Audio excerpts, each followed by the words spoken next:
Como ya hemos discutido en clase, la construcción del conocimiento se realiza a través de la verbalización, que bien puede ser oral o escrita. En cualquiera de estas dos formas podemos hacer uso de diferentes estructuras o forma de contar las ideas, como por ejemplo la descripción. El texto descriptivo nos permite representar objetos, hechos o ideas por medio de la explicación de las partes, cualidades o circunstancias. Este tipo de texto se caracteriza por la organización jerárquica de las cualidades o partes, por ejemplo, del más grande al más pequeño, de lo general a lo particular o de lo más importante a lo menos trascendente. Es por ello que este tipo de textos tienden a la objetividad. Así, el texto descriptivo ayuda al escritor a nombrar la realidad, le ayuda a definir los entornos, características del tema o partes de un elemento específico y situarlos en un contexto temporal o espacial. Esto obliga al escritor a utilizar diferentes referentes que le ayuden así al lector a ubicar los elementos que componen la descripción en contextos definidos. Como principales características de este tipo de texto es la ordenación lógica de las ideas, de las propiedades y características que tienen los objetos, hechos o ideas que buscamos describir. De allí que, como se mencionó anteriormente, la organización debe ser jerárquica. Tiende siempre al uso del lenguaje denotativo. Vamos a utilizar muchos adjetivos, tecnicismos para poder especificar y poder describir o demarcar y delimitar las características y propiedades de las ideas que queremos describir. Usualmente encontramos textos descriptivos dentro de los textos narrativos a través de los retratos realizados, bien sea de paisajes o de personas. Sin embargo, para esta clase nos centraremos en los textos científicos, los textos técnicos y los textos sociales. Los textos científicos son aquellos artículos de divulgación y resultados de investigaciones, mientras que los textos técnicos están enmarcados en lo instrumental, recetas, instructivos, en el funcionamiento de algún elemento o en el funcionamiento o en las metodologías de investigación. Y los textos sociales enmarcados en el comportamiento o descripciones de personas como las biografías. En este caso, biografías de investigadores que nos pueden dar luces de cómo llegar a nuestro tema de investigación. Ahora bien, cuando vamos a realizar un texto de este tipo, debemos pensar en dos formas para la descripción, que son la aspectualización y la puesta en relación. La aspectualización es la selección de características particulares de lo descrito.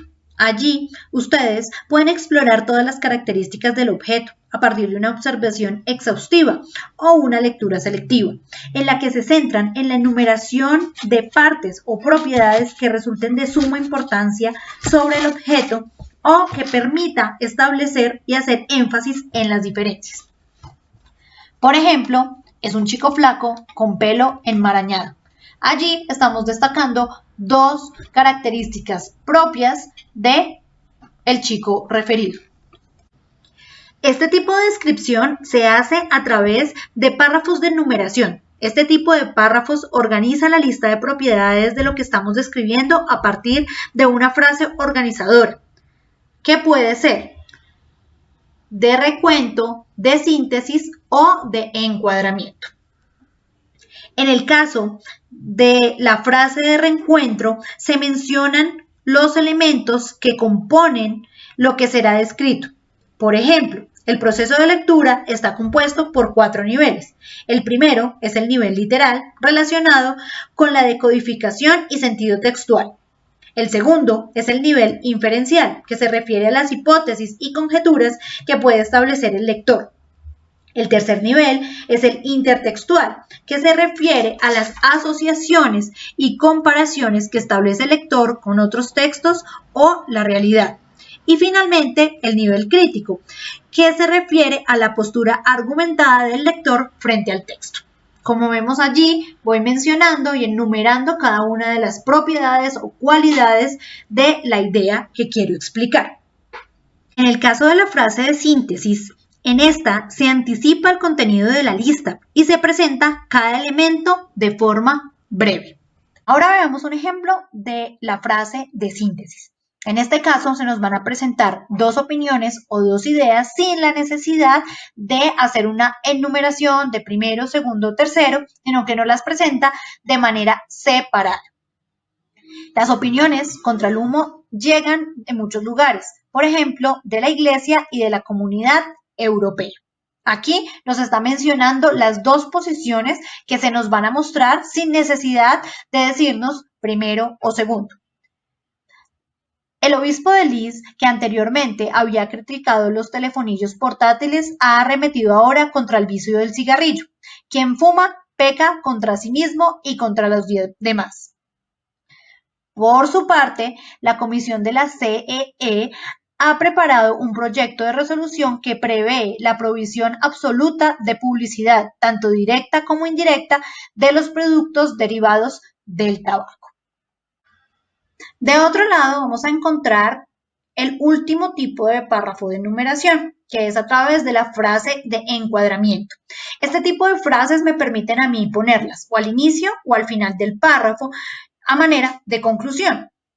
Este tipo de encuadramiento lo que me ayuda es a mí ordenar la información de manera secuenciada y lógica sin necesidad de presentar previamente los contenidos que voy a enlistar o las características que yo voy a enlistar. El primer ejemplo que vamos a ver es con la frase de encuadramiento al inicio del párrafo. La tipología del intrusismo en la medicina es ciertamente muy variopinta.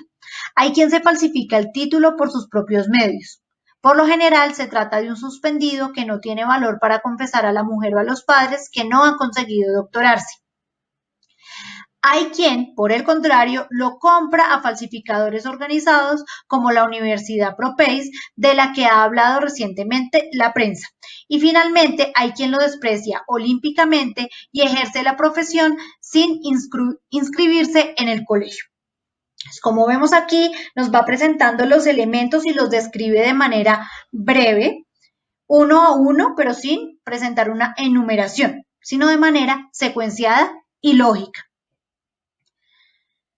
Y también, digamos aquí que uno de los elementos es como el nivel de gravedad en el que una persona puede falsificar el título para ejercer la medicina.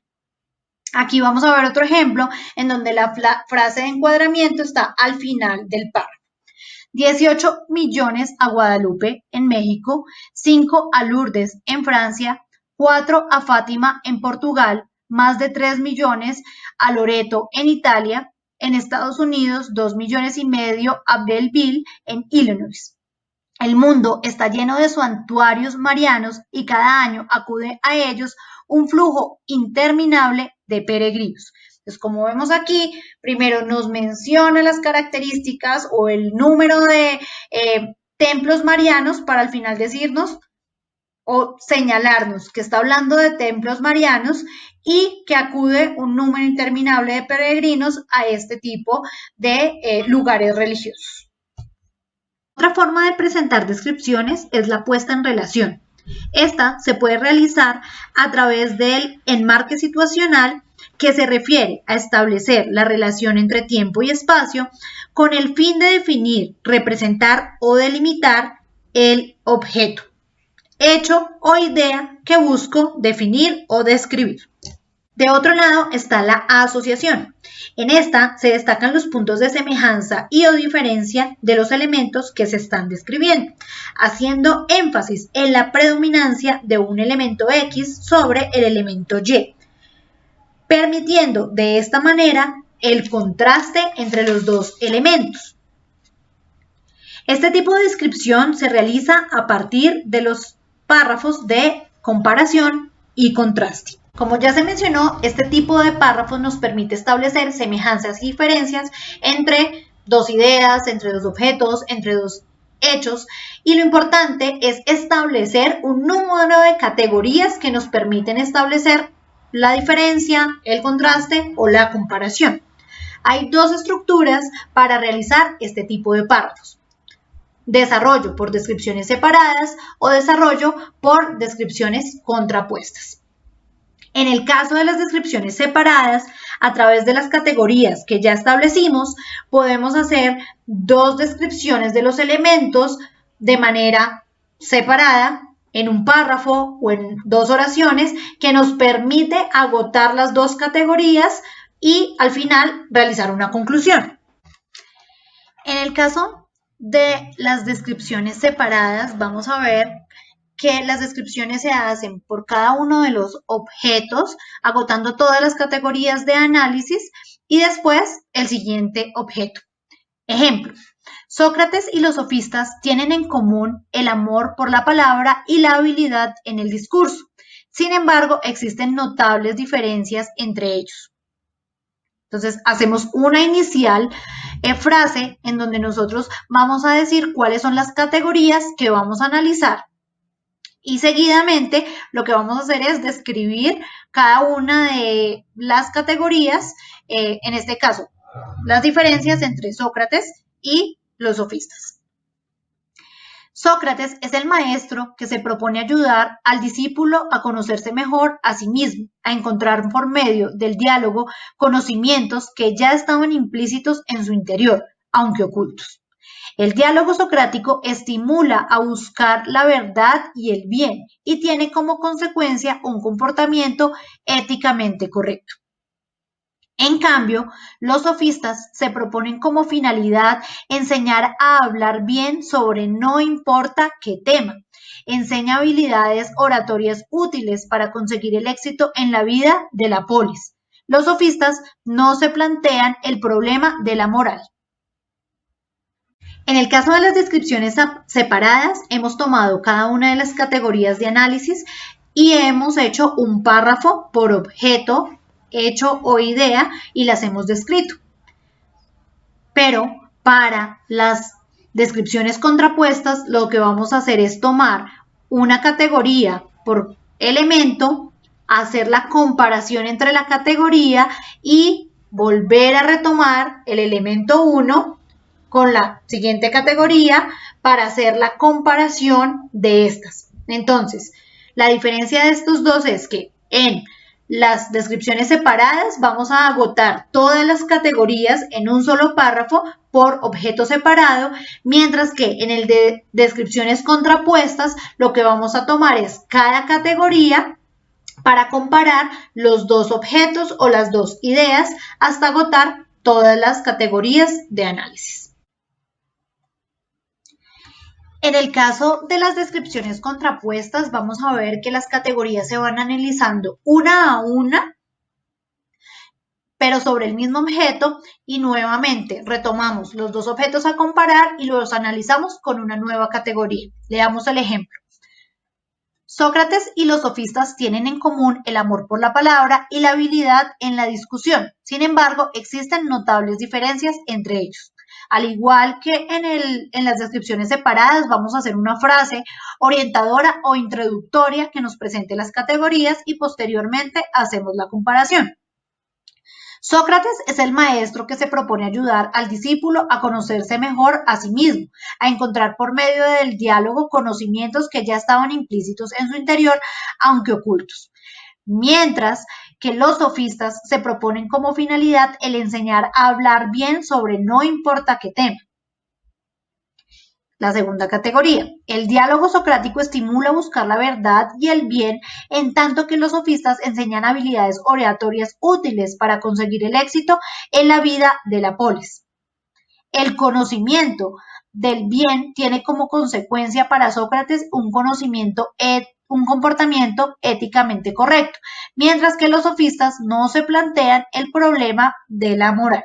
Entonces, como vemos, lo que hace es tomar tres categorías y explorarlas una a una, comparando los dos elementos al mismo tiempo.